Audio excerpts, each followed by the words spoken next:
respected speaker, distinguished guest, and all the participants joining us from across Pakistan.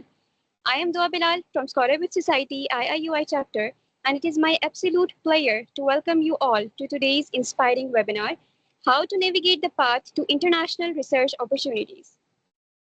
We begin by thanking Allah Almighty for blessing us with the opportunity to learn, connect, and grow together.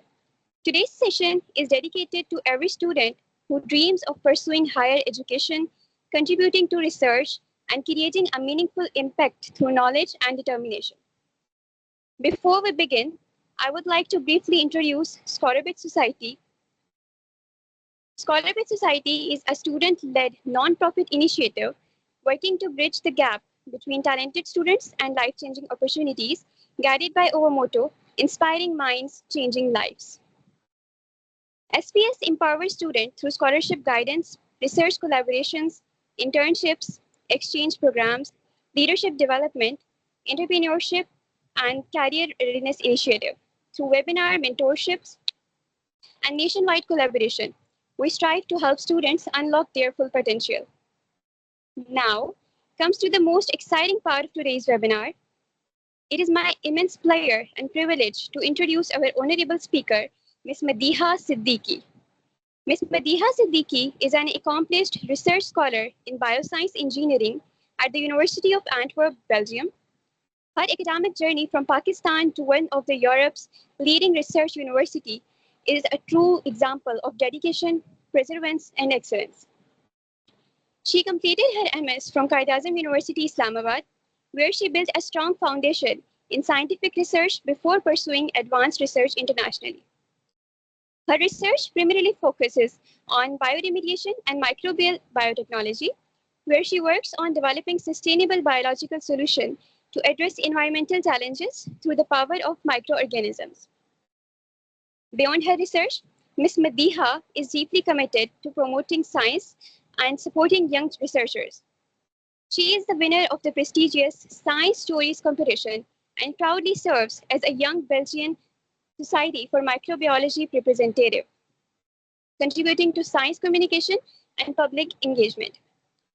She is also a dedicated scholarship mentor, guiding students and early career researchers on how to secure fully funded international scholarships and build successful research careers abroad.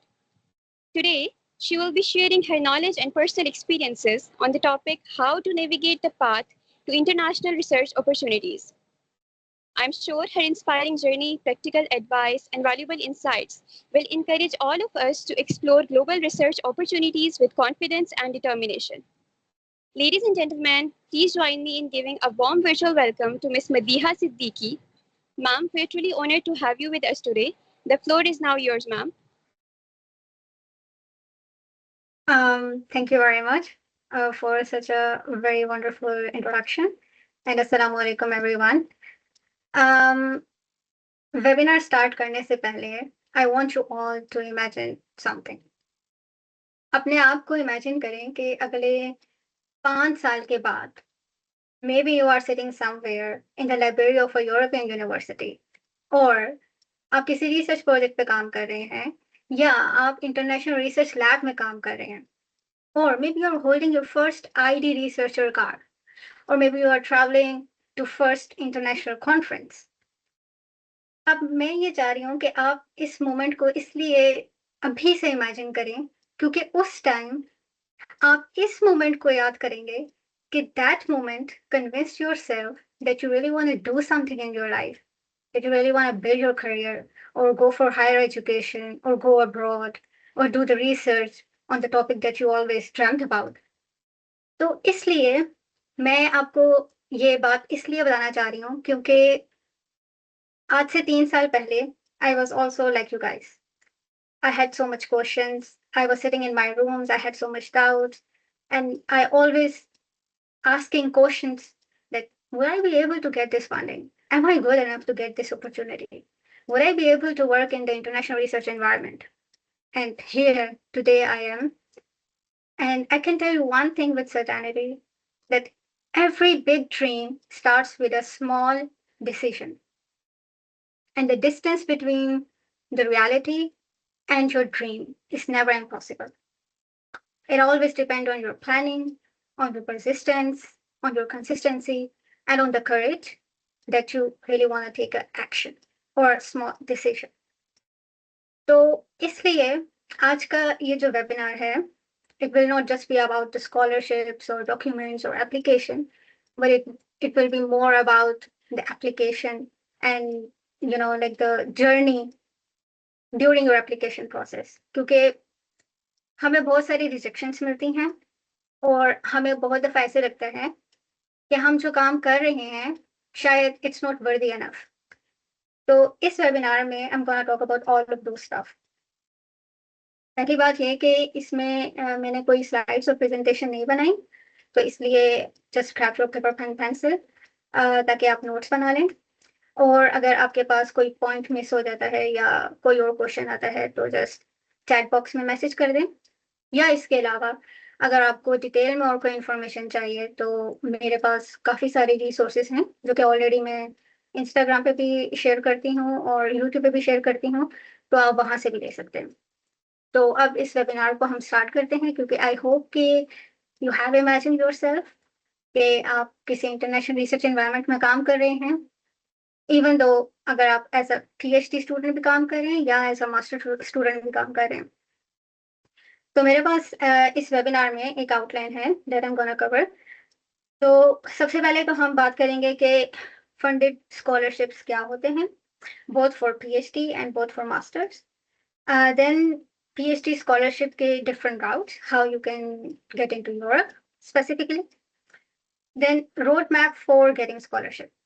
A to Z आपने कैसे documents prepare करने हैं, कब कैसे apply करना है, सारी चीजें। And then common mistakes, क्योंकि normally हमारे पास सही से guidance नहीं होती तो हम लोग जो है काफी दफा गलतियां कर देते हैं या कभी कभी हमसे एप्लीकेशन पोर्टल में कोई चीज मिस हो जाती है जिसकी वजह से हमारी पूरी एप्लीकेशन रिजेक्ट हो जाती है। So I'm going to talk about all of those mistakes as well. And at the end, I'm going to give you an action plan for your next 30 days. तो इसलिए इस वेबिनार को and तक देखिए क्योंकि if you are really serious with your career और अगर आप रियली स्कॉलरशिप लेना चाहते हैं तो एक्शन प्लान होगा वेबिनार के एंड पे, आपने उसको फॉलो करना है फॉर द नेक्स्ट 30 डेज। और लाइक आई सेड कि कंसिस्टेंसी इज द की। अगर आप persistence हैं, अगर आप consistent हैं, despite of getting so much rejections, surely you're gonna get something. अच्छा जी, तो शुरू करते हैं। PhD स्कॉलरशिप या मास्टर स्कॉलरशिप क्या होता है, स्पेसिफिकली फुली फंडेड स्कॉलरशिप। तो फुली फंडेड स्कॉलरशिप का मतलब होता है कि इसमें आपकी अकोमोडेशन, आपका खाना पीना, आपकी वीजा फी सब कुछ इंक्लूडेड होती है सिवाय एयर टिकट्स के। लेकिन आपको जो पैसे मिलते हैं वो इतने होते हैं कि उससे आप हर चीज अच्छे से कर सकते हो। तो ये होता है फुली फंडेड कि आपको कोई साइड जॉब नहीं करनी पड़ती, आपको कुछ भी नहीं करना पड़ता। You just need to focus on your research, you just need to focus on your studies. अब स्कॉलरशिप हासिल करने के लिए इस तरह का, क्योंकि ये बहुत कम्पिटिटिव होगा, क्योंकि ये बहुत प्रेस्टिजियस होगा, तो आपको क्या कुछ करना है। तो कुछ चीजें होती हैं जैसे आपका एकेडमिक बैकग्राउंड, आपका रिसर्च एक्सपीरियंस, आपका स्किल सेट, आपका मोटिवेशन, आप कितने फिट हो, आप कितने रेलिवेंट हो टू द सुपरवाइजर और टू द प्रोजेक्ट, ये चीजें मैटर करती हैं। तो starting from your academic background. अब यहाँ पे मैं एक बात बताना चाहूंगी कि specifically related to microbiology, biotechnology, क्योंकि ये मेरी फील्ड है। कभी कभी हम इटालियन स्कॉलरशिप्स में देखते हैं कि या पॉलिश स्कॉलरशिप्स में देखते हैं कि पोजीशन आई हुई होती है केमिकल प्रोसेस इंजीनियर। अब उसमें एक बंदा कहे कि मैं तो केमिकल इंजीनियरिंग के बैकग्राउंड का नहीं हूँ या मैकेनिकल इंजीनियरिंग के बैकग्राउंड का नहीं हूँ, तो मैं क्या करूँ। तो इसलिए मैंने एकेडमिक बैकग्राउंड को बहुत ज़्यादा हाईलाइट किया है इस टाइम पे कि आपने लाजमी ऐड की रिक्वायरमेंट पढ़नी है कि आप जिस पोजीशन पे अप्लाई कर रहे हैं उन्होंने उसमें कौन कौन सी डिग्रीज मांगी हुई है। अगर उन्होंने वहां पे लाइफ साइंसेस या नेचुरल साइंसेस का मेंशन किया हुआ है तो आप उसमें एलिजिबल हैं अप्लाई करने के लिए। अब ये नहीं है कि आपका प्लांट साइंसेस का बैकग्राउंड है और आप अप्लाई कर दो माइक्रोबियल बायोटेक्नोलॉजी में, मैं ये नहीं कह रही, लेकिन मैं ये कह रही हूँ कि आपने देखना है कि अच्छा ये बायो प्रोसेस इंजीनियरिंग हो रही है, यहाँ पे ये माइक्रोब्स को यूज कर रहे हैं, मेरा बैकग्राउंड माइक्रोबायोलॉजी का है तो मैं इस चीज पे अप्लाई कर सकता हूँ। इसलिए आपने अपनी बैकग्राउंड रेलिवेंसी को कभी भी फॉर ग्रांटेड नहीं लेना। बहुत सारे बच्चे, इवन मैंने भी जब पीएचडी की हंटिंग शुरू की थी, तो मैंने शुरू में बहुत सारी पोजीशन इसलिए छोड़ दी थी कि मुझे लगता था कि मैं केमिकल इंजीनियर नहीं हूँ, मैं ये काम नहीं कर सकती। तो आपने कभी भी ये चीज़ नहीं सोचनी। फिर दूसरा, रिसर्च एक्सपीरियंस। रिसर्च एक्सपीरियंस बहुत मैटर करता है, बैचलर का भी, मास्टर्स का भी। आप लाज़मी आप जौन सी भी यूनिवर्सिटी में पाकिस्तान में हैं, आप बैचलर्स कर रहे हैं, तो आप लाज़मी अपने आखिरी सेमेस्टर में रिसर्च एक्सपीरियंस हासिल करें। Either from your supervisor, either through any internship. मैंने कॉमवेव इंस्टीट्यूट से बैचलर्स किया था, और वो बहुत ही एक प्राइवेट यूनिवर्सिटी है, तो वहाँ पे हमारी माइक्रोबायोलॉजी की लैब भी उस तरह से वेल सेटल्ड नहीं थी कि आप वहाँ से एक थीसिस कर सकें। तो वहाँ से फिर मैंने इंटर्नशिप की थी नेशनल एग्रीकल्चर रिसर्च सेंटर इन पाकिस्तान। मैं पर्सनली एग्जांपल इसलिए दे रही हूँ कि अगर मैं कर सकती हूँ, तो कोई भी कर सकता है। इसलिए आपने लाज़मी बैचलर्स में अपने रिसर्च एक्सपीरियंस को स्टार्ट करना है, अपने स्किल सेट को थोड़ा-सा एनहांस करना है, थोड़ा-सा एक्सपोज़र लेना है कि भई कौन-कौन सी टेक्निक्स यूज़ हो रही हैं, कौन-कौन सा काम हो रहा है, मैं क्या काम करना चाहता हूँ या चाहती हूँ, मैं किस जगह पे आगे जाना चाहता हूँ या चाहती हूँ। क्योंकि वहाँ से आप डिसाइड करेंगे कि भई अच्छा, मैंने इस फील्ड में जाना है या मैंने उस फील्ड में जाना है, मैंने बायोइन्फॉर्मेटिक्स में जाना है, मैंने बायोरेमेडिएशन में जाना है, या मैंने कौन-सी मतलब आगे आप लोग अपना फील्ड से अंदाज़ा लगा सकते हैं कि उसकी जो सब ब्रांचेज़ होती हैं, कि वहाँ से आपने कौन-कौन सी उसमें आप जा सकते हैं। तो इसके अलावा साइंटिफिक स्किल सेट। अच्छा, मैं यहाँ पे एक बात लाज़मी करूँगी कि हमारे जो बच्चे होते हैं, वो मास्टर्स और बैचलर की थीसिस और इंटर्नशिप को ऐसा चिल टाइम लेते हैं, बिल्कुल भी सीरियस नहीं होते, लैब में नहीं आते, काम नहीं करते, और उनको लगता है कि बस ये चिल है, और असल में होता भी वही है, क्योंकि आप बच्चे होते हो उस टाइम पे। लेकिन अगर आप really if you are really serious about your career, if you are really serious about the research, तो आपको वो टाइम चिल में नहीं लेना, आपको लिटरली करना है, आपने सीखना है काम। तो आप जाएँ, आप रोज़ाना लैब में जाएँ, बेशक आप बैचलर्स के हैं, बेशक आप मास्टर्स के हैं, आप लाज़मी जाएँ, आप सीखें, स्किल सेट को अपने इम्प्रूव करें, एनहांस करें। एक बात याद रखिएगा, बैचलर्स में जो आप स्किल लेते हो ना, लाज़मी नहीं है कि आप बहुत परफेक्ट बन जाओगे या आप मास्टर्स बन जाओगे। It is just for exposure. Masters में आप से ही अपने आप को ना ग्राइंड करते हो, अपने आप को शार्प करते हो, क्योंकि उस टाइम तक आपको अंदाज़ा हो जाता है कि भई अच्छा, मैंने मॉलिक्यूलर लैब की तरफ जाना है, मैंने अप्लाइड की तरफ जाना है, मैंने इंडस्ट्रियल की तरफ जाना है, मैंने किसकी तरफ जाना है। तो ये चीज़ें आपने लाज़मी अपने स्किल सेट्स को मेंटेन करना है, अपने रिसर्च एक्सपीरियंस को देखना है, अपने एक्सपर्टीज़ डेवलप करनी है, और आखिर में आपने ये देखना है कि जब आप किसी स्कॉलरशिप के लिए अप्लाई कर रहे हो, तो कितना ज़्यादा वो आपके सुपरवाइज़र के साथ फिट हो रहा है, कितना रिलेवेंट है, कितना प्रोजेक्ट के साथ रिलेवेंट है। अगर आपकी 60 टू 70% रेलेवेंसी है ना, then go for it, then just apply for the scholarship. A question क्या है? अस्सलाम वालेकुम। एक्स कैटेगरी के लिए कौन सा जर्नल चूज किया जाए? सॉरी, ये आप पब्लिकेशन की बात कर रहे हैं या किसकी बात कर रहे हैं? ये कुछ समझ नहीं आया क्वेश्चन। लेकिन अगर ये इसी चीज़ से रेलेवेंट है कि आपके एकेडमिक बैकग्राउंड से रिसर्च एक्सपीरियंस है, तो आप इसको काइंडली थोड़ा एक्सप्लेन करके लिखें। अच्छा जी। अम, तो एकेडमिक बैकग्राउंड में एक बात आती है, बिल्कुल ये इन्होंने नीचे पब्लिकेशन का लिखा है, तो मेरी कोई पब्लिकेशन नहीं है, तो पब्लिकेशन मैटर नहीं करती। पब्लिकेशन से ज़्यादा मैटर करता है आपका रिसर्च एक्सपीरियंस, आपने काम क्या किया? क्योंकि आपको एक चीज़ पब्लिश करने में 2 से 3 साल लग जाते हैं, और हर प्रोफ़ेसर को, हर एक जो डेवलप्ड रिसर्चर होता है, उसको पता होती है ये बात कि पब्लिकेशंस में नाम करना इतना आसान नहीं होता। तो वो इसलिए बच्चे के हैंड्स ऑन एक्सपीरियंस को ज़्यादा कंसीडर करते हैं। वो देखते हैं कि अच्छा, बच्चा जो है, वो कितना जो है आसानी से अपने स्किल्स को एनहांस कर सकता है, कितना वो क्विक लर्नर है, कितना वो अडेप्टेबल है, कितना वो फ्लेक्सिबल है। टू बी ऑनेस्ट, हम लोग एज़ अ पाकिस्तानी, हमारी ये चीज़ ज़्यादा देखी जाती है कि हम लोग यहाँ के एनवायरनमेंट में आके कितना जल्दी इंटीग्रेट होंगे, हम लोग कितना जल्दी इनके स्किल्स सीखेंगे। क्योंकि जब मैं पाकिस्तान में मास्टर्स कर रही थी, बहुत सारी ऐसी चीज़ें थी जो मैंने वहाँ पे बहुत अच्छे से सीखी, लेकिन वो हाई थ्रूपुट नहीं थी। मैं यहाँ पर आई, तो वो अपग्रेड हो गया लेवल। अब ये मेरे पे था कि मैं कितनी आसानी से और कितनी जल्दी वो चीज़ें यहाँ से एब्जॉर्ब करती हूँ कि भाई मैंने अब हाई थ्रूपुट एनालिसिस की तरफ जाना है, जो कि पाकिस्तान में थोड़ा सा इतना नहीं होता क्योंकि हमारे पास इतने बजट वगैरह नहीं होते।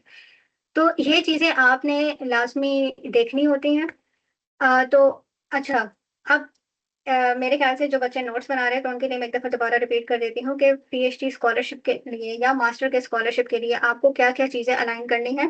एकेडमिक बैकग्राउंड आपका, रिसर्च एक्सपीरियंस, साइंटिफिक स्किल्स, आपकी मोटिवेशन, आपका स्किल सेट और आपके प्रोफेसर के साथ रेलिवेंसी या प्रोजेक्ट के साथ रेलिवेंसी। अच्छा, यहाँ पे एक और मैं बात को बताना चाहूंगी कि मास्टर्स और पीएचडी में ये फर्क होता है कि मास्टर्स में आपकी जो यूनिवर्सिटी होती है ना, वो आपको सिलेक्ट करती है कि क्या आप इस यूनिवर्सिटी के स्टूडेंट बन सकते हो या नहीं। लेकिन पीएचडी में आपका जो सुपरवाइजर होता है वो सिलेक्ट करता है कि आप उसकी लैब में काम कर सकते हो या नहीं। मास्टर्स में एसओपी, स्टेटमेंट ऑफ पर्सनल, जो स्टेटमेंट होती है statement of purpose, personal statement भी इसे कहते हैं, स्टेटमेंट ऑफ पर्पस भी कहते हैं, मोटिवेशनल लेटर भी कहते हैं, कुछ भी इसको कहते हैं, और ये बहुत मैटर करती है। लेकिन आपके पीएचडी में आपकी मोटिवेशन लेटर के साथ आपकी सीवी, आपके रिसर्च एक्सपीरियंस और आपका स्किल सेट बहुत मैटर करता है। मैं स्किल सेट पे बहुत ज़्यादा इसलिए एम्फसाइज करी हूँ पीएचडी स्कॉलरशिप के लिए, क्योंकि अगर आपने कोई चीज़, कोई स्किल, कोई टेक्निकल स्किल आपने अपनी सीवी में लिखा हुआ है और आपका उसके ऊपर हैंड्स ऑन एक्सपीरियंस नहीं है, तो हो सकता है कि आप जिस लैब में जा रहे हो वहां पे भी वो काम करने वाले सिर्फ एक आप ही हो, तो फिर तो आप फंस गए। तो इसलिए सीवी में हमेशा वो चीज़ लिखें जो कि आप खुद कर सकते हैं, और जो आप नहीं कर सकते या जिसकी आपको सिर्फ थियोरेटिकल बैकग्राउंड है लेकिन आपको उसका हैंड्स ऑन एक्सपीरियंस नहीं है, तो आप उस चीज़ को बिल्कुल भी मेंशन ना करें। अच्छा जी, अब हम आते हैं सेकंड पार्ट की तरफ, जो है पीएचडी स्कॉलरशिप के डिफरेंट राउट्स। अच्छा, अब पाकिस्तान में हम लोग सबसे पहले टारगेट करते हैं एचईसी के स्कॉलरशिप्स को, कि अगर हम एचईसी के स्कॉलरशिप के थ्रू जाएं बाहर तो फिर हमारा एक बॉन्ड होता है जिसके मुताबिक हमें पाकिस्तान वापस आके सर्व भी करना पड़ता है, या फिर आपको उतने पैसे पाकिस्तान में देने पड़ते हैं। एक तो ये राउट है, अगर if you are comfortable with that तो आई वुड रिकमेंड कि आप वो उस तरीके से भी कर सकते हैं। दूसरा तरीका होता है जिसमें आप लैब्स ढूंढते हैं अपने काम से रेलिवेंट। फॉर एग्जाम्पल, आपका जो रिसर्च बैकग्राउंड है वो है इंडस्ट्रियल माइक्रोबायोलॉजी, आप लिखेंगे गूगल पे कि कौन सी ऐसी लैब्स हैं जो कि इंडस्ट्रियल माइक्रोबायोलॉजी में वर्ल्ड वाइड काम कर रही हैं। फिर आपने उनके सारे नाम ले लिए, उनको वन बाय वन सर्च करना है, वहां से प्रोफेसर्स उठाने हैं, उनकी कॉन्टेक्ट्स उठाने हैं, उनकी रिसर्च एक्सपर्टीज उठानी है और उनको अपने साथ मैच करना है। एंड ऑब्वियसली हमारे पास जितना रूम होता है हम अपने आप को फ्लेक्सिबल कर सकते हैं। अच्छा भाई, वो टेक्निक ये कर रहे हैं तो मैं ये टेक्निक सीख सकता हूँ या सीख सकती हूँ, तो अपने आप को इतना फ्लेक्सिबल रखें और इस तरीके से फिर प्रोफेसर्स को कांटेक्ट करें। अब जब आप प्रोफेसर को कांटेक्ट करेंगे तो यहाँ पे फिर आपके पास दो तरीके आ जाएंगे, कि कभी कभी ऐसे होता है कि प्रोफेसर के पास अपना एक प्रोजेक्ट है, हो सकता है कि वो आपको उसमें हायर कर लें, और कभी कभी ऐसा होता है कि यूनिवर्सिटी की फंडिंग होती है और प्रोफेसर आपको कहता है कि आप यूनिवर्सिटी के फंड्स के थ्रू अप्लाई करें। ठीक है, तो ये दो तरीके हैं कि आपने पहले अपनी लैब के रेलेवेंसी निकाली, फिर उसके बाद आपके पास प्रोफेसर्स के नाम आए, आपने प्रोफेसर को कांटेक्ट किया, फिर वहां से या तो आप प्रोजेक्ट स्पेसिफिक पोजीशंस पे अप्लाई करोगे या फिर आप यूनिवर्सिटी के फंड्स पे अप्लाई करोगे। फिर इसके अलावा आपके पास यहाँ पर गवर्नमेंटल स्कॉलरशिप्स भी होते हैं। मास्टर्स के लिए इरास्मस मंडल स्कॉलरशिप होता है, और जो पीएचडी होता है उसके लिए तो दाद है, मैरी क्यूरी है, और बेल्जियम में स्पेसिफिकली एफडब्ल्यू होता है, एफएनआरएस होता है, और इसके अलावा हमारे पास सीएसई स्कॉलरशिप होते हैं चाइना के लिए। तो बहुत सारे आपके पास स्कॉलरशिप मिल जाते हैं जो कि गवर्नमेंट इटसेल्फ फंड कर रही होती है। तो आपके पास तीन तरीके हैं जिसके थ्रू आप अपने फुली फंडेड स्कॉलरशिप की जर्नी को कर सकते हो।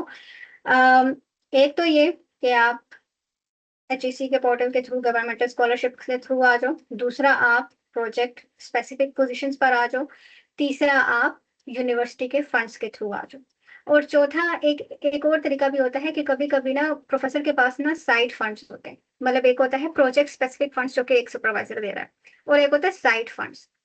तो अगर आपकी सीवी प्रोफेसर को बहुत अच्छी लगी है ना, तो वो आपको कभी साइड फंड्स के थ्रू भी ऑफर कर देते हैं। मैं जब अपनी पीएचडी हंटिंग करी थी तो मुझे एक दफा यूके की प्रोफेसर ने ईमेल किया था कि उनके पास साइड फंड्स हैं, तो मैं उनकी लैब में आके काम करूँ, लेकिन उसके बाद वो फुली फंडेड नहीं होगा। वो सिर्फ़ मेरी बेंच फ़ी वगैरह कवर करेगा, लेकिन जो मुझे अपने रहने-सहने का है, उसके लिए मुझे जॉब करनी पड़ेगी। तो इसलिए फिर मैंने वो स्कॉलरशिप नहीं लिया था। तो इसलिए मैंने जो स्टार्ट किया था, वो मैंने यहाँ से स्टार्ट किया था एकेडमिक बैकग्राउंड, कि आपका अगर एकेडमिक बैकग्राउंड रेलेवेंट है दुनिया की किसी भी यूनिवर्सिटी के साथ, दुनिया के किसी भी लैब के साथ, तो वो आपको पोज़ीशन ऑफ़र कर सकते हैं। ये इतना वैसे मुश्किल लगता है सामने, लेकिन जब आप इस प्रोसेस में उतरते हो ना, तो आपको फ़ील होता है कि यार ठीक है, कंसिस्टेंसी चाहिए, परसिस्टेंस चाहिए, प्लानिंग चाहिए, लेकिन विद गुड स्ट्रैटेजी आप इसको हासिल कर सकते हो। रिजेक्शंस आती हैं, बहुत सारी रिजेक्शंस आती हैं, लेकिन आप कितने डिवोटेड हो। अब ऐसा नहीं है कि आप 1 हफ्ते में 1 दफ़ा अप्लाई करके 3 हफ्ते छुट्टी कर लो। अबे मैं हॉलिडेज़ पर हूँ, मैंने बहुत दिमागी काम कर लिया, मैं नहीं कर रहा। और फिर कुछ लोग ऐसे भी करते हैं कि हमसे इतनी मेहनत नहीं होती। तो टू बी ऑनेस्ट, जो बच्चे ये सोचते हैं ना कि हमसे इतनी मेहनत नहीं होती, तो फुली फंडेड स्कॉलरशिप्स उनके लिए नहीं होते। क्योंकि फुली फंडेड में पूरी दुनिया जान मारी है। पूरी दुनिया के स्टूडेंट्स वो पोज़ीशन लेना चाह रहे हैं, तो आपको वो क्यों देंगे? तो आपको कॉम्पिटिटिव होना पड़ेगा, आपको इतना ज़्यादा उनके साथ कम्पीट करना पड़ेगा कि आप उनकी कैटेगरी में आ सको, टॉप 5 में आ सको, टॉप 3 में आ सको। अच्छा जी, अब हम देखते हैं road map for getting scholarships, कि आपने शुरू कहाँ से करना है। तो शुरू आपने करना है बैचलर की रिसर्च से, शुरू आपने करना है बैचलर की इंटर्नशिप से। आपने जो है अपने आप को एक्सपोज़ किया डिफरेंट स्किल सेट से, वहाँ से आपने अपना इंटरेस्ट डेवलप किया कि ये मेरा इंटरेस्ट है। आपने उसी इंटरेस्ट को लेके मास्टर्स में गए और अपना एक प्रॉपर थीसिस आपने पब्लिश किया। फिर वहाँ से आपने अपनी सीवी बनाई, सीवी को अपडेट किया, अपने सारे रिसर्च एक्सपीरियंस डाले, सब कुछ, जितनी भी चीज़ें। यहाँ पे मैं एक चीज़ और रिकमेंड करूँगी कि ड्यूरिंग योर मास्टर थीसिस, जब आप रिसर्च कर रहे होते हो, instead of taking breaks in your experiments, आप अपने दोस्तों के साथ उनके कामों में भी इन्वॉल्व हो, उनके एक्सपेरिमेंट्स के जो स्किल सेट हैं उनको भी सीखो। इसका ये मतलब नहीं होगा कि हाँ, मैं क्यों उनके काम करूँ। इसका मतलब ये होगा कि आप इतने इंटेलिजेंट हो गए कि आप अपने स्किल के साथ-साथ उनके स्किल भी सीख रहे हो, ताकि वो आप अपनी सीवी में ऐड कर सको। तो आपकी सीवी में सिर्फ आपके प्रोजेक्ट से रिलेटेड चीज़ें नहीं होंगी, बल्कि दूसरी चीज़ें भी होंगी।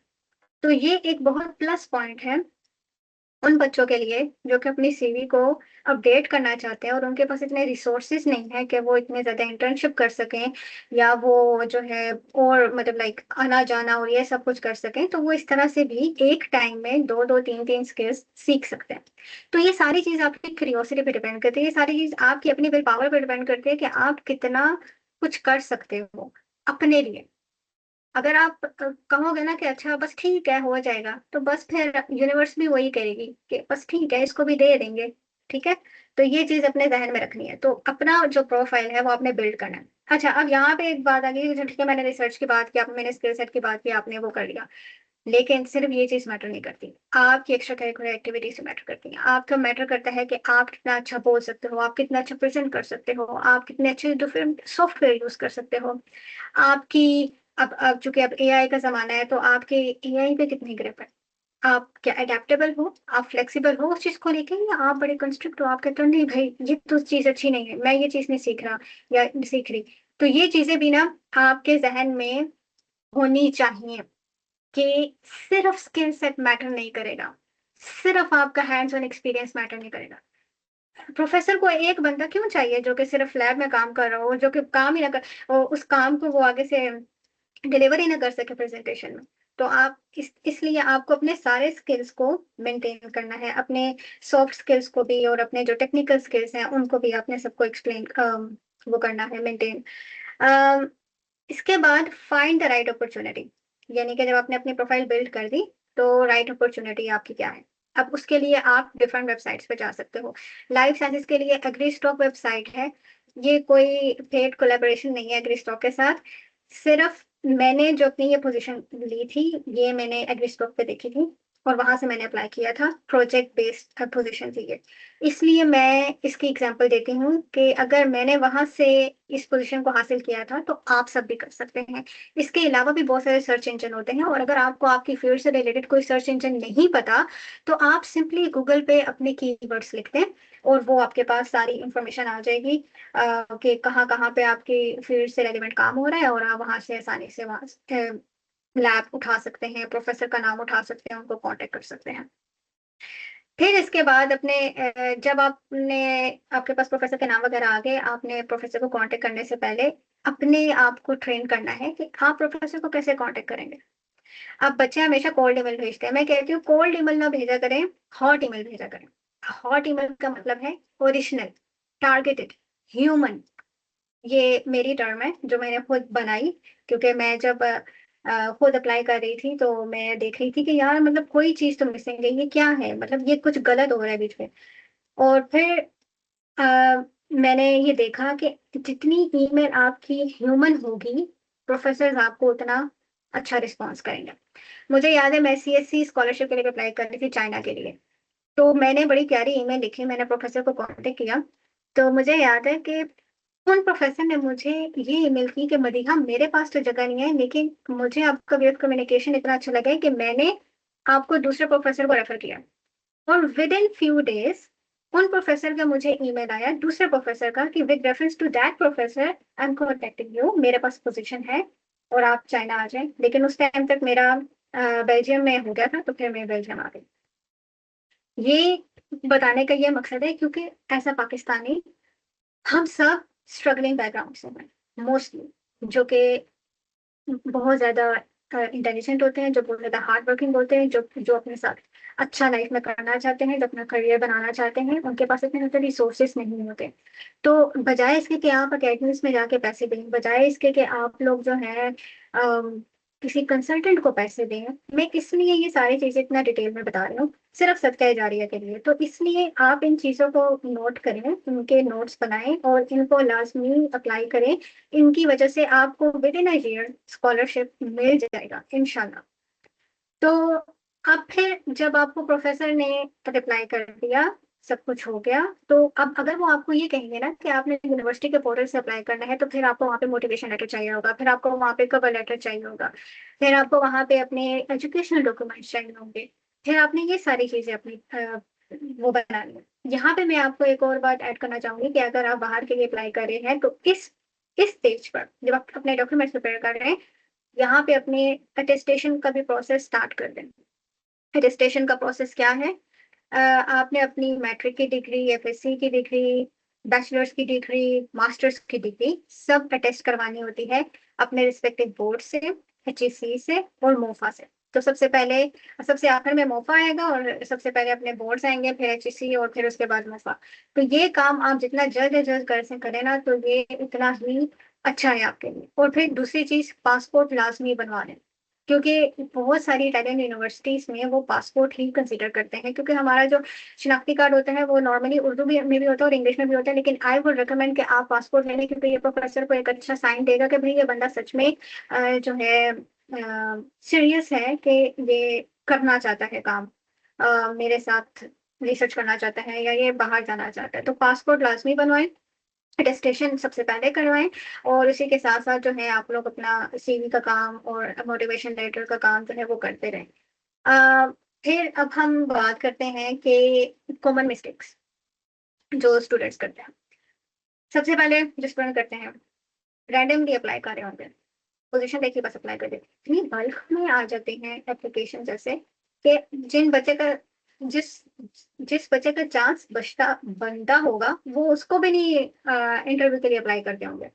तो काइंडली ऐसे ना किया करें।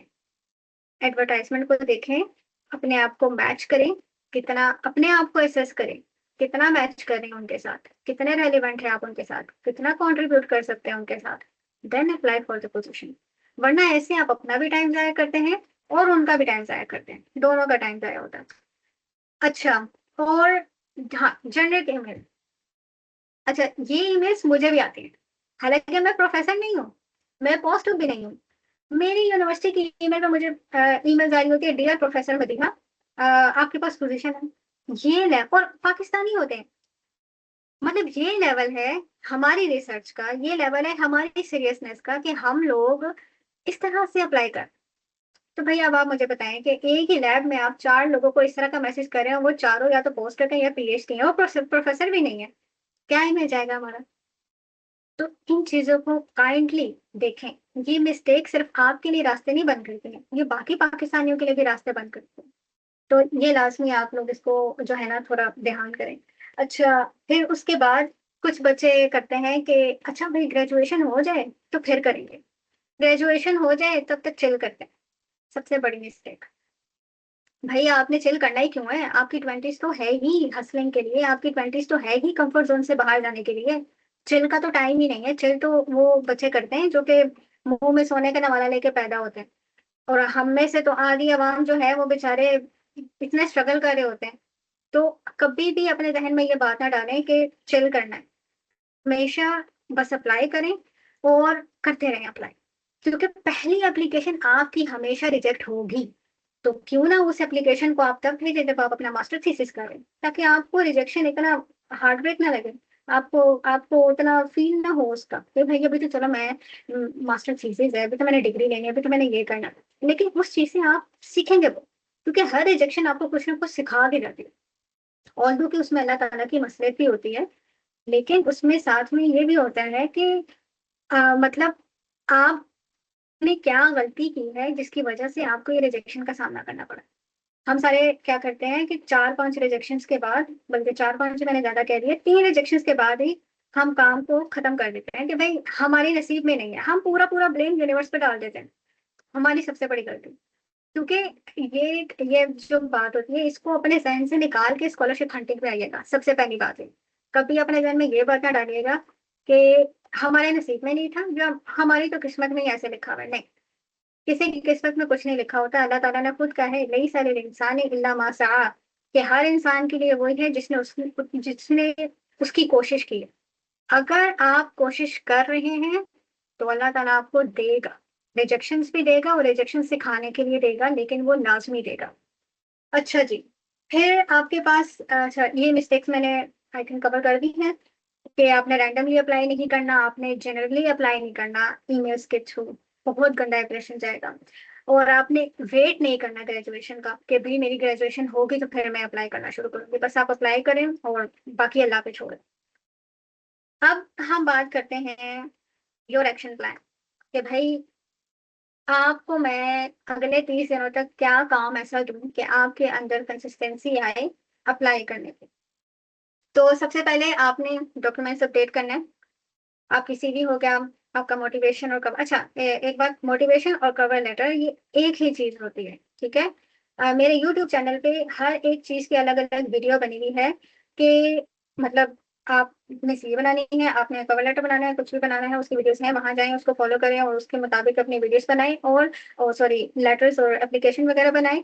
और मुझे उसके बाद डॉक्यूमेंट आप भेज सकते हैं रिव्यू करने के लिए। अगर मेरे पास टाइम हुआ तो इंशाल्लाह मैं उसको लाजमी रिव्यू करके दूंगी, ताकि आपको कम से कम रिजेक्शन का सामना करना पड़े। अच्छा, फिर सॉरी मैं आपको एक्शन प्लान बता रही थी। तो पहला अपने डॉक्यूमेंट्स अपडेट करने हैं, अपनी यूनिवर्सिटीज शॉर्ट लिस्ट करनी है। ये हर बच्चा कर सकता है, बैचलर का बच्चा करेगा मास्टर्स के लिए, मास्टर्स का बच्चा करेगा पीएचडी के लिए, ये सबके लिए है। अच्छा, इसके अलावा डिफाइन रिसर्च, इंपॉर्टेंट क्वेश्चन कि आप क्या करना चाहते हैं। मैंने बार बार इस चीज पे बहुत ज्यादा एम्फोसाइज किया है कि अपने रिसर्च को डिफाइन करें, अपना बताएं कि आप इस चीज पे काम करना चाहते हैं, क्योंकि वहीं से आपकी मोटिवेशन निकलेगी, वहीं से आपको प्रिटेंड नहीं करना पड़ेगा उस प्रोफेसर के सामने कि मैं ये काम पैसे के लिए करना चाहता हूँ। ठीक है, क्योंकि ये बात बहुत ही सुपरफिशियल होगी, बहुत ही मटेरियलिस्टिक होगी। आपने हमेशा बताना है कि मैंने अपने मास्टर का थीसिस इसलिए ऐसा किया था क्योंकि मुझे इसमें इंटरेस्ट था। अब ये पोजीशन में इसलिए अप्लाई कर रहा हूँ या कर रही हूँ क्योंकि मुझे इसमें इंटरेस्ट है।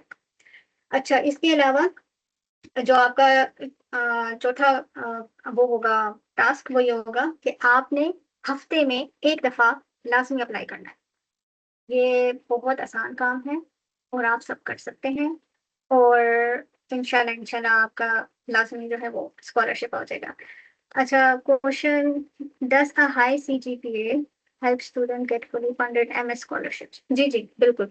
हाई जीपीए के साथ साथ अपनी स्टेटमेंट ऑफ पर्पस को अच्छा सा रिफाइन करके ड्राफ्ट करें, तो वो भी आपका बहुत ज़्यादा जो है मैटर करता है। अम,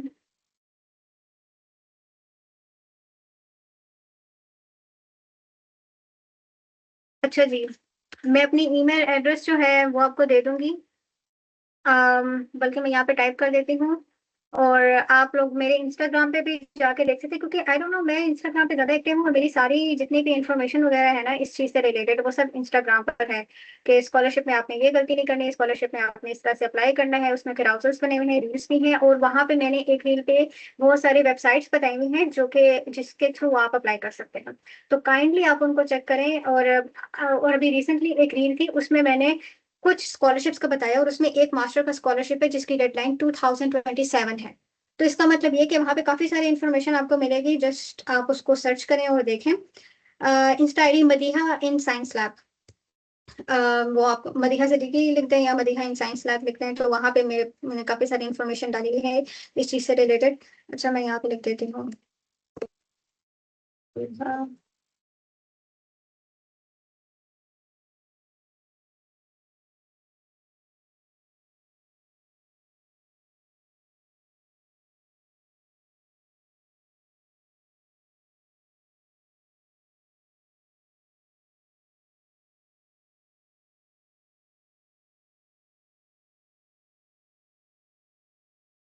और ईमेल एड्रेस भी मैं दे देती हूँ।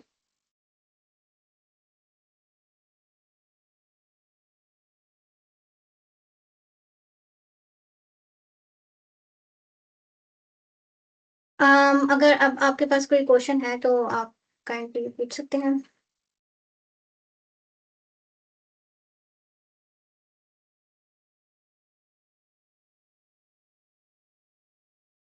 Tell about Europass CV. To be honest, I don't like it. I don't like it. और मेरे ख्याल से बहुत सारे लोगों को नहीं पसंद होती। यूरोपास सीवी आउटडेटेड है। आई नो, बहुत सारे रिसर्चर्स बोलते हैं कि यूरोपास सीवी करें, खासतौर पे पाकिस्तानी रिसर्चर्स बोलते हैं क्योंकि वो टाइम स्पेंड नहीं करना चाहते। मैं आपको बोलूंगी, जितना गुड़ डालोगे उतना मीठा होगा, जितनी मेहनत करोगे उतना फल मिलेगा। अपनी सीवी खुद बनाएं। यूरोपास से आप इंस्पिरेशन ले सकते हैं, इंटरनेट से आप इंस्पिरेशन ले सकते हैं। लेकिन आई वुड रिकमेंड कि आप पहले खुद से बनाएं अपनी सीवी, क्योंकि यूरोपास में बहुत एक डिफाइंड पैटर्न होता है और उसके बाद उसको आप अपनी मर्जी से एडिट नहीं कर सकते, चेंज नहीं कर सकते, फिर बहुत मसला होता है, ठीक है। तो और वो इतनी प्रोफेशनल नहीं लगती। अब फॉर एग्जाम्पल मैं आपको बताती हूँ, consider yourself as a professor. ठीक है, आपके पास तीन सीरीज आई हैं, एक यूरोपास की बनी हुई है, एक सिंपल वर्ड पे बनी हुई है और एक बच्चे ने बहुत मेहनत करके बनाई हुई है, और तीनों एक ही पोजीशन के लिए आई हुई हैं। आप किसको सिलेक्ट करेंगे? ऑब्वियसली जिस बच्चे ने मेहनत की हुई है, क्योंकि भाई प्रोफेसर को भी तो वो बच्चा चाहिए ना जो एंथुसियास्टिक है, जो कि मोटिवेटेड है काम करने के लिए। ये थोड़ी ना कि हाँ भाई हम कर देंगे अप्लाई, इस तरह से नहीं। um, is the process in Belgium similar to China where you need नहीं नहीं नहीं नहीं नहीं। चाइना में ना थोड़ा प्रोसेस कॉम्प्लिकेटेड होता है, क्योंकि वो गवर्नमेंट स्कॉलरशिप होते हैं, गवर्नमेंट फंडिंग देती है यूनिवर्सिटी को, यूनिवर्सिटी फिर आगे से आपको पैसे देती है और प्रोफेसर यूनिवर्सिटी के साथ इन्वॉल्व होता है। तो वो थोड़ा ज्यादा लाइक कॉम्प्लिकेटेड और उस तरह का इंटरकनेक्टेड एनवायरनमेंट होता है। बेल्जियम में you're consider as an employee and you get a salary at the end of the month. इसका मतलब ये कि आपने प्रोफेसर को कांटेक्ट किया, प्रोफेसर को आप पसंद आ गए और आपका काम हो गया। आप जो है बस फिर अप्लाई कर दें। Can you please repeat the action plan? Okay. Document update करने हैं, सीवी, कवर लेटर और अपने एजुकेशन डॉक्यूमेंट्स, उनको अटेस्ट करवाना शुरू करें, पासपोर्ट बनाना शुरू करें, अगर नहीं बना हुआ उसकी एक्सपायरी देख लें, रिन्यू करना है तो वो कर दें। अपनी यूनिवर्सिटीज़ को शॉर्ट लिस्ट करें, अपने रिसर्च एक्सपीरियंस के मुताबिक यूनिवर्सिटीज़ को शॉर्ट लिस्ट करें, अपने रिसर्च को डिफाइन करें। बैचलर्स में तो लाजमी आपके लिए ये एक गोल्डन टाइम है कि आप डिसाइड कर सकते हो कि आपने किस तरीके से अपने रिसर्च को आगे लेके चलना है, कौन से फील्ड में लेके चलना है और ये सारी चीजें। फिर उसके बाद जो है आपने हर हफ्ते अप्लाई करना है, डॉक्यूमेंट्स अपडेट करने के बाद, प्रोफेसर वगैरह निकालने के बाद, सारा कुछ करके। Is it necessary? Very good question. Is it necessary to give IELTS exam? नहीं, नहीं। पीएचडी के लिए आइल्स नहीं चाहिए होता, मास्टर्स के लिए आपको देखना पड़ता है। क्योंकि मेरा मास्टर्स का एडम यूनिवर्सिटी से था, तो to be honest I would recommend कि अगर आप लिटरली सही स्ट्रगलिंग बैकग्राउंड से हैं, तो आप पाकिस्तान में ही स्कॉलरशिप पर कायद आजम यूनिवर्सिटी में एडमिशन ले लें या किसी भी यूनिवर्सिटी में एडमिशन ले लें, मास्टर्स वहां से करें और उस टाइम पे अपने थीसिस के टाइम को, अपने रिसर्च के टाइम को हाईली प्रोडक्टिव बनाएं। ये चीज मैटर करेगी आपके। और जो है फिर आप पीएचडी करने के लिए बिना आइल्स के आ जाएगा, कोई मसला नहीं। मास्टर्स के लिए आपको आइल्स दिखना पड़ेगा लाजमी।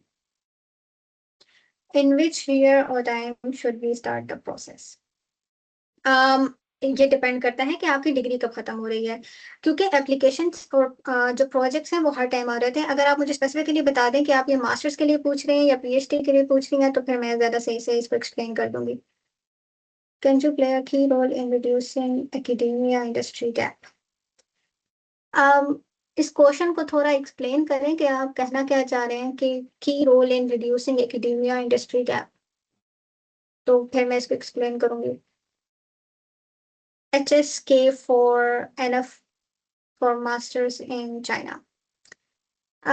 चाइना में मास्टर्स के बारे में टू बी ऑनेस्ट मुझे इतनी इन्फॉर्मेशन नहीं है, तो मे बी आप इसको गूगल कर लें या इस तरह से। For MS IELTS is necessary, ये डिपेंड करेगा university to university. Maybe आपकी किस्मत अच्छी हो, कुछ यूनिवर्सिटीज में आइल्स एग्जाम्प्ट हो जाए, कुछ यूनिवर्सिटीज आपको बोले कि अपना मीडियम ऑफ इंस्ट्रक्शन सर्टिफिकेट दिखा दें। हो सकता है आपकी किस्मत में अगर चीज लिखी हुई है तो MS में आपको देखना पड़ेगा। नेसेसरी हम नहीं कह सकते इसको, ठीक है। लेकिन पीएचडी के लिए आइल्स आप ना भी दें, क्योंकि उसमें आप proof of medium of instruction लगा देंगे और वो आपका काम हो जाएगा। नहीं, मेरी यूनिवर्सिटी स्पेसिफिकली बायो से रिलेटेड नहीं है, बाकी IT वगैरह में भी होते हैं काम, तो आपको बस अप्लाई करना है, देखना है उसमें हर चीज का। बैचलर कंप्लीट हो गया है, बस देखिए हमारी यूनिवर्सिटी में भी रिसर्च नहीं कराते थे, कॉमवेव इंस्टीट्यूट में भी रिसर्च भाई सबको खुला छोड़ा है, ठीक है, आपकी मर्जी है, चिल करो। तो आपको ढूंढनी पड़ती है। लाइक अगर मैं आपको अपनी बताने लग जाऊँ ना कि हमने कितने धक्के खाए हैं, तो आप लोग कहेंगे कि क्या है, और सेशन का टाइम बहुत ज्यादा ऊपर निकल जाएगा। तो कभी भी इन चीजों को जहन में ना करें, आपके रास्ते में रुकावटें आएंगी, आपको अपने रास्ते खुद बनाने पड़ेंगे। अगर आपकी यूनिवर्सिटी रिसर्च नहीं कराती, आप इंटर्नशिप ढूंढें। आप किसी को बोलें कि भाई मुझे 2 महीने के लिए लगा दो, मुझे 1 महीने के लिए कहीं लगा दो, इतनी रिजेक्शन आती हैं, इतने धक्के आप पड़ते हैं। आई नो, मुझे पता है कितना ज्यादा आपको मतलब हर जगह से रिजेक्शन मिल रही होती है, और खासतौर पर स्टूडेंट्स को तो हम ट्रीट ही ऐसे करते हैं कि एज अ ट्रैश में अगर कहूँ तो हम ट्रीट करते हैं कि आ जाते हैं कहाँ कहाँ से। मुझे तो ये भी सुनने को मिला है कई जगहों से। लेकिन हिम्मत नहीं हारनी है, अप्लाई करते रहें, जाएं इन पर्सन जाके उनको बोलें कि मैंने 2 महीने की इंटर्नशिप करनी है। आप पाकिस्तान में डिफरेंट यूनिवर्सिटीज प्रोफेसर को वो निकालें, यूनिवर्सिटीज के प्रोफेसर्स को, उनको ईमेल करें कि मैं अनपेड इंटर्नशिप करना चाहता हूँ आपके पास, या चाहती हूँ, आप काइंडली मुझे 2 महीने के लिए रख दें। हर प्रोफेसर, हर एकेडमिक पर्सन मोटिवेटेड बच्चों को हमेशा मोटिवेट करेगा और मोटिवेट करेगा, उनको चांस देंगे वो। तो कभी भी ये ना कहें कि अगर वो नहीं कराते, नहीं कराते तो खैर है, कोई कहीं और चले जाए, किसी और जगह पे कर लें, लेकिन लाजमी करें। इन विच ईयर और टाइम एज, कहाँ चला गया मैसेज? जब हर जगह सूटेबल होती है MS के लिए, PhD के लिए, अगर आपकी रिसर्च एक्सपर्टीज रेलिवेंट है तो हर जगह पे आप अप्लाई कर सकते हैं, ठीक है। GPA is low but greater than 3 in BS and 3.78। Apply कर सकते हैं, अपने रिसर्च एक्सपर्टीज और एक्सपीरियंस को बहुत अच्छा सा उसको शार्प करें तो हो जाएगा। After BS MLT which field is best and, I think MLT के बाद आप माइक्रोबायोलॉजी में जाएं या बायोटेक्नोलॉजी में जाएं, बड़ा स्कोप है। और स्पेशली जब आप जा रहे हैं ना, आपने टारगेट किया हुआ है कि आपने बाहर जाना है, तो मेरे ख्याल से माइक्रोबायोलॉजी और बायोटेक्नोलॉजी बेस्ट है। रिसर्च एक्सपीरियंस में रिसर्च पेपर राइट करना है, नहीं, रिसर्च एक्सपीरियंस में आपने बताना है कि मैंने इस प्रोजेक्ट पे काम किया हुआ है। पब्लिकेशन अलग चीज है, पब्लिकेशन का मतलब है कि मैंने इस रिसर्च को 3 दफा किया, मेरे पास स्टैटिस्टिकल एनालिसिस है, मैंने सब कुछ किया और उसके बाद ये मेरे पास एक पब्लिश पेपर है। रिसर्च एक्सपीरियंस क्या है कि मैंने ये काम किया, मैंने ये स्किल लिया। उसके बाद आपके पास एक ये ऑप्शन भी होता है कि आप किसी इंडस्ट्री में एज अ टेक्निकल पर्सन भी हायर हो सकते हो ना। तो मतलब आपके पास ये चांस भी है। तो लास्ट में तो नहीं कि आप एक फुली फंडेड स्कॉलरशिप के लिए जा रहे हो सकता है आपको पार्शियल फंडेड मिल जाए, फिर उसके बाद आप जॉब कर लो साथ में किसी टेक्निकल जगह पर। तो इस चीज को भी अपने ध्यान में रखिएगा। Explain the point again that we should apply only for those positions which are relevant to our research field or experience. अब देखें फॉर एग्जांपल आपकी जो फील्ड है वो बायोइन्फॉर्मेटिक्स है, ठीक है ना। और आपने ऐड देखा कि जहाँ पे वो क्लासिकल माइक्रोबायोलॉजिकल टेक्निक्स मांग रहे हैं, मतलब हैंड्स ऑन वेट लैब मांग रहे हैं, तो क्या आप उसके साथ रेलिवेंट होंगे? नहीं। तो आपने हमेशा ये देखना है कि आपकी एक्सपर्टीज एड के साथ, एडवर्टाइजमेंट के साथ, उनके प्रोजेक्ट के साथ कितना मैच कर रही है, फिर उसके मुताबिक आप जो है अप्लाई करें। अगर 60 to 70% आपकी मैच हो रही है, आपकी रेलिवेंसी है, गो फॉर इट, अप्लाई करें। यहाँ पे मैं एक और बात भी कहूंगी कि अभी सही आप मोटिवेटेड होंगे कि भाई ठीक है, मैं अगले 5 सालों के बाद यूरोप की गलियों में घूम रहा हूँ, नॉट एज अ टूरिस्ट, लेकिन मैं वहां पे एज अ नेटिव हूँगा। लेकिन वो टाइम आने से पहले आपको रिजेक्शंस का भी सामना करना पड़ेगा, और रिजेक्शंस में आपको अल्लाह पे तवक्कुल करना पड़ेगा। ये अपनी लाइफ में ले आए, आपकी सारी लाइफ अलाइन हो जाएगी। तो इसको लाजमी अपनी जिंदगी में करें, तो ये बाकी सारी चीजें ना खुद ब खुद हो जाएंगी। ठीक है। अम, ये इसका जवाब मैंने बच्चे दे दिया है कि BS MLT के बाद माइक्रोबायोलॉजी बायोटेक्नोलॉजी बेस्ट फील्ड है, स्कोप बहुत है। आप कहीं पे भी इंडस्ट्री में जा सकते हैं, एकेडेमिया में जा सकते हैं, लैब टेक बन सकते हैं, बहुत सारी चीजें आ सकती हैं। How can we write good email for international professor for acceptance? आप ईमेल में अपने आप को इंट्रोड्यूस करो, अपनी CV अटैच करो और बताओ कि आप का जो प्रीवियस रिसर्च एक्सपीरियंस है वो उन प्रोफेसर की लैब के साथ मैच करता है, और अप्लाई कर दो, सेंड कर दो ईमेल, इससे एक्सेप्टेंस हो जाती है। um,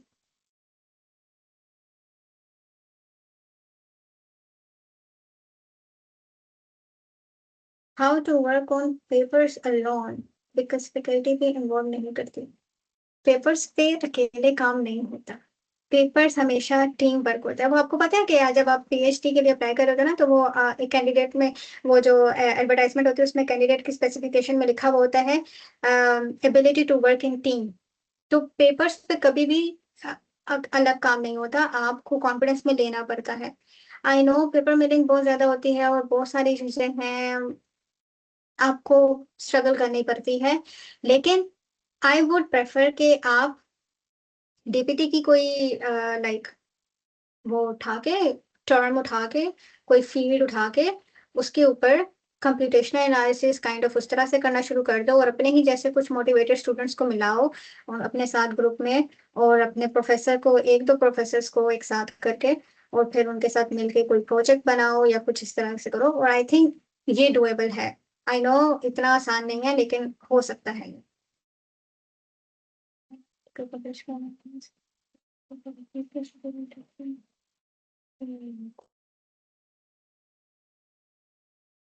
ये आपको प्रोफेसर्स के साथ ही काम करके होता है, एक्सपीरियंस आता है इस चीज का। GPA कितना मैटर करता है? अच्छा, GPA PhD के लिए मैटर नहीं करता, मास्टर्स के लिए मैटर करता है। GPA अगर आप PhD के लिए अप्लाई कर रहे हो तो तब मैटर करेगा जब आप यूनिवर्सिटी के कंपटीशन में अपियर हो रहे हो, क्योंकि तब वहां पे आपके पास एकेडमिक क्वालिफिकेशन का एक एग्रीगेट बनेगा। अगर आप उस एग्रीगेट पे पूरा उतरते हो और अगर आप उसके टॉप 5 में आते हो, देन आपकी रिसर्च एक्सपर्टीज वगैरह सारी मिला के आपको टॉप 3 कैंडिडेट्स में ले आएंगे।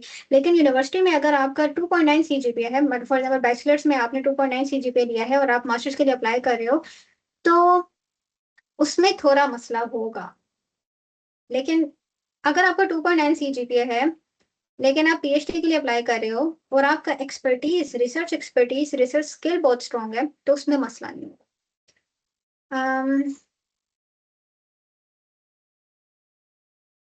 कोई भी कंट्री बेस्ट नहीं होती, क्योंकि सब कंट्रीज बेस्ट हैं अगर आपका रिसर्च एक्सपीरियंस और एक्सपर्टीज प्रोफेसर और लैब के साथ रेलिवेंट है।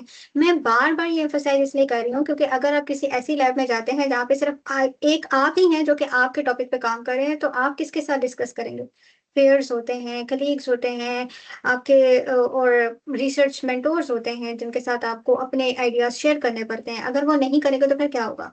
अगर आप फॉर एग्जांपल स्वीडन चले जाते हैं लेकिन आप अकेले ही वहां पे अपने काम पे काम कर रहे हैं, तो आई थिंक उस चीज से बेहतर किसी दूसरे मुल्क में काम करने वाला ज्यादा बेहतर होगा, जो कि एक ऐसे ग्रुप में काम कर रहे हैं जो कि इंटरेक्टिव है, जो कि शेयर कर रहे हैं आइडियाज, जो कि ट्रबल शूटिंग एक साथ मिलके कर रहे हैं, क्योंकि डिफरेंट माइंड्स डिफरेंट आइडियाज, और वो सारे मिलके एक बड़ा अच्छा कॉम्प्लेक्स बनाते हैं।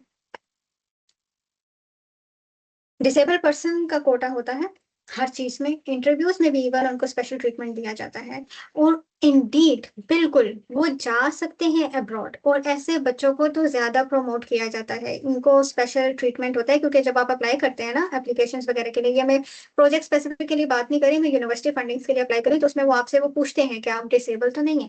अगर आप होते हैं तो फिर आप उनके एक स्पेशल ट्रीटमेंट कैटेगरी में चले जाते हैं, जिसकी वजह से वो फिर आपको स्पेशल ट्रीट करते हैं, आपके मार्क्स भी आई थिंक थोड़े बहुत पॉइंट्स आगे पीछे हो जाते हैं उससे, वो अच्छा होता है।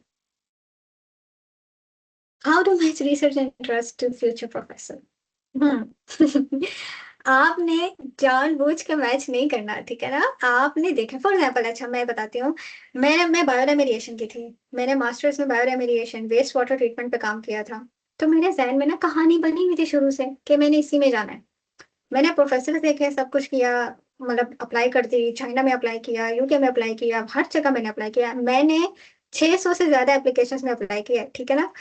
तो मैंने देखा कि अच्छा भैया ये सब कुछ हो रहा है, फिर मुझे ये पोजीशन मिली, इसमें भी बायोरेमेडिएशन में काम हो रहा था, मैंने अप्लाई कर दिया। तो ये मतलब मैच नहीं करना, ये जो है ना क्लिक होता है कि भाई ये सारे काम तो मैंने पहले के किए हैं, और ये सारे काम तो ये लैब भी ऑफर कर रही है, मैं चलो इधर अप्लाई करता हूँ।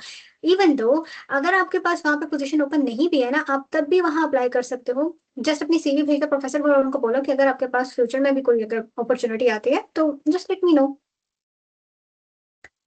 हम as a undergraduate student university में किस तरह रिसर्च कर सकते हैं? देखिए बच्चे, मैंने अभी आपको ये बात बोली है कि मेरी भी अंडर ग्रेजुएट यूनिवर्सिटी में रिसर्च नहीं होती थी, हमने बड़े धक्के खाए, हम इधर उधर गए सारी लैब्स में, बहुत सारी जगहों पे जाके पता किया कि अच्छा कौन रखेगा हॉस्पिटल्स में, ये वो, फिर उसके बाद जाके ये एनएआरसी में मैंने इंटर्नशिप की थी।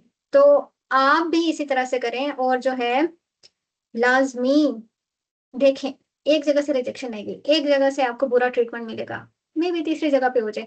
फिर आपने क्या करना है कि आपको जो प्रोफेसर कोर्सेज पढ़ा रहे हैं ना आपके बैचलर्स में अंडर ग्रेड में, आप उनको बोलें कि will you be my supervisor, कि आप मुझे सुपरवाइज कर दें, हम ये रिसर्च कर रहे हैं। और वो प्रोफेसर या वो लेक्चरर्स भी इस चीज को वो नहीं करेंगे, डिनाई नहीं करेंगे, क्यों? क्योंकि उनको भी अपनी सीवी एनहांस करनी है, उन्होंने भी सीवी में लिखना है कि अच्छा जी मैंने इतने स्टूडेंट्स को इतने प्रोजेक्ट पे सुपरवाइज किया। ये आप अपने पास पेन पेंसिल से नोट कर लें और ये टेक्निक अपनाएं। अगर आपकी यूनिवर्सिटी में रिसर्च नहीं करा रहे, आई नो बहुत सारे स्टूडेंट्स होते हैं जिनको ये मसला होता है कि उनकी रिसर्च जो है वो नहीं करा रहे होते यूनिवर्सिटी में, तो इस तरह से हो सकता है। हमारे प्रोफेसर कहते हैं कि अभी स्टडी करो आप, तो 6th और 7th सेमेस्टर में कोई ऐसे professor like I would say कि नहीं कहेंगे, क्योंकि 6th और 7th सेमेस्टर में जो प्रोफेसर होते हैं वो खुद भी देख रहे होते हैं कि अच्छा भैया बच्चों ने आगे कुछ करना है, इंटर्नशिप करनी है, जो भी करना है। लेकिन इन केस अगर आपके एकेडमिक पेयर्स वो नहीं है सपोर्टिव, फिर मैं आपको रिकमेंड करूंगी कि आप अपना बैचलर खत्म करें और इंटर्नशिप पे अप्लाई करें। जब आप इंटर्नशिप पे अप्लाई करेंगे तो आपको eight the end of your internship after 3 months और 5 मंथ्स आपको रिपोर्ट बनानी पड़ेगी, फिर वो आप उस रिपोर्ट को लेके मास्टर्स के लिए अप्लाई कर सकते हैं, या फिर जो है उस रिपोर्ट से आप अपनी स्किल एनहांस कर लें, इंटर्नशिप से स्किल एनहांस कर लें। तो ये एक प्लान भी हो सकता है, लेकिन पहले मैं कहूंगी कि प्लान है करें। देखें, आपको अप्लाई आपको कोशिश करनी पड़ती है बहुत ज्यादा, और शुरू शुरू में हर बंदा ही वो करता है, क्योंकि कोई भी बंदा कंफर्ट जोन से बाहर नहीं निकलना चाहता, तो इन चीजों को आपने अपने ध्यान में रखना है। एमएस की स्कॉलरशिप के लिए आप तब अप्लाई करें जब आप यूनिवर्सिटी की डेडलाइन देखें, क्योंकि ये होगा इधर कि कभी कभी ऐसा होता है कि हो सकता है कि आपको पूरी डिग्री ना मिली हो लेकिन आपके पास ट्रांसक्रिप्ट हैं, तो फिर आपने यूनिवर्सिटी पहले से शॉर्टलिस्ट की है, देखा मैंने आपको एक्शन प्लान दिया है ना, तो आप वो काम कर रहे हैं, आपने आपके पास लिस्ट है, आपके पास ये यूनिवर्सिटी जिसमें आपने अप्लाई करना है, तो आपने उन यूनिवर्सिटीज की जाके देखनी है कि वो कब एमएस के इनटेक एक्सेप्ट करें। तो वहां से आपके पास डेडलाइंस आ जाएंगी, अपने डेडलाइंस को भी एक नोट बनाते रहें और फिर वहां से आप अप्लाई करें। Students with low CGPA with good article review publication can apply for scholarship. जी बिल्कुल, और आपका ये लो सीजीपीए नहीं है, 3.4 अच्छा जीपीए होता है, और उसके साथ आपके पास रिव्यू पब्लिकेशन भी है, तो it's a very good and strong profile. तो just go for it.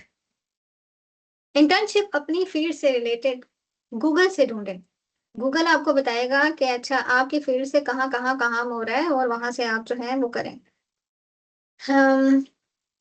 How to cope with language and social barrier in another country. Social barrier तो पाकिस्तान में भी होता है, हम कम सोशल बैरियर कर रहे होते हैं लोगों के साथ। और लैंग्वेजेस ये सारी चीजें जो होती है ना सेकेंडरी होती हैं, तो आप इन चीजों पे इतना मैटर ना करें। अप्लाई करें, पहले स्कॉलरशिप लें, फिर उसके बाद आगे देखते हैं कि क्या होता है। अच्छा, आई थिंक सारे क्वेश्चंस के आंसर्स हो गए हैं ऑलमोस्ट।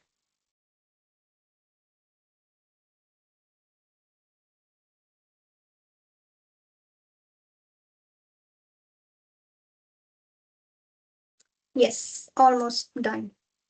तो बेस्ट ऑफ लक। और मैं एक बात लाजमी ये करना चाहूंगी कि एक बार अपने ध्यान में रखिएगा कि अगर आप गरीब पैदा हुए हैं तो इसमें आपका कसूर नहीं है, लेकिन अगर आप फोर्थ भी गरीब हो रहे हैं ना तो इसमें आपका कसूर है। तो जस्ट अप्लाई करते रहें, स्ट्रगल करते रहें, रिजेक्शंस आएंगी, सब कुछ होगा, लेकिन एट द एंड हर चीज बढ़ती होगी।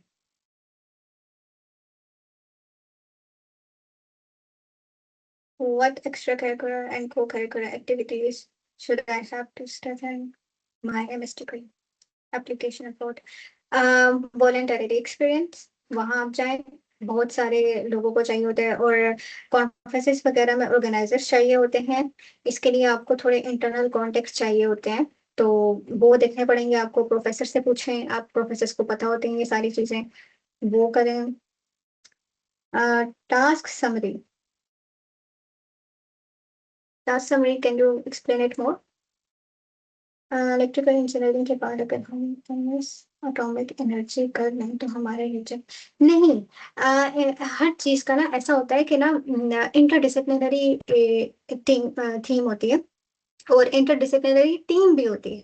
तो कभी भी इस चीज पे आपको रिजेक्शन नहीं आएगी, ठीक है ना। आप फील्ड चेंज करने से इस तरह से रिजेक्शन नहीं आती। अगर कोई गैप आ जाए तो फिर आप उसको वो कर सकते हो। उसको एक्सप्लेन करना पड़ता है गैप को, कि फॉर एग्जांपल आपने बैचलर्स के बाद 2 साल का गैप ले लिया, तो तब वो क्यों लिया। ये हाँ जी, ये एक्शन प्लान जो है आपके।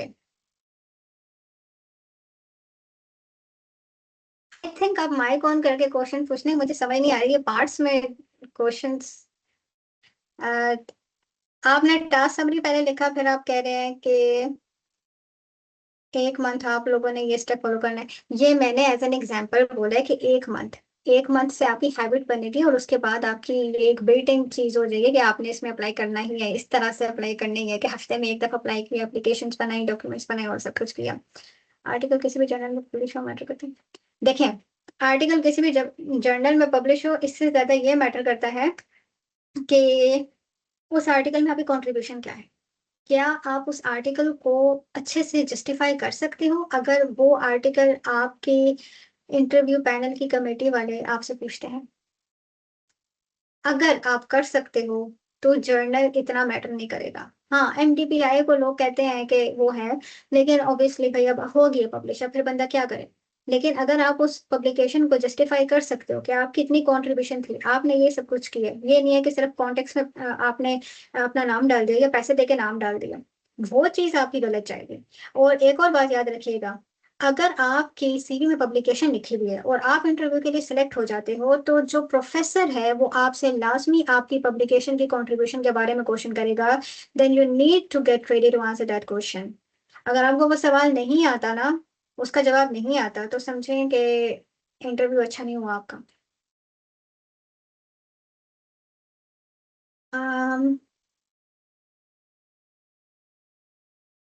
जी बिल्कुल, believe in yourself and believe in Allah, तो सारे काम आसान हो जाते हैं।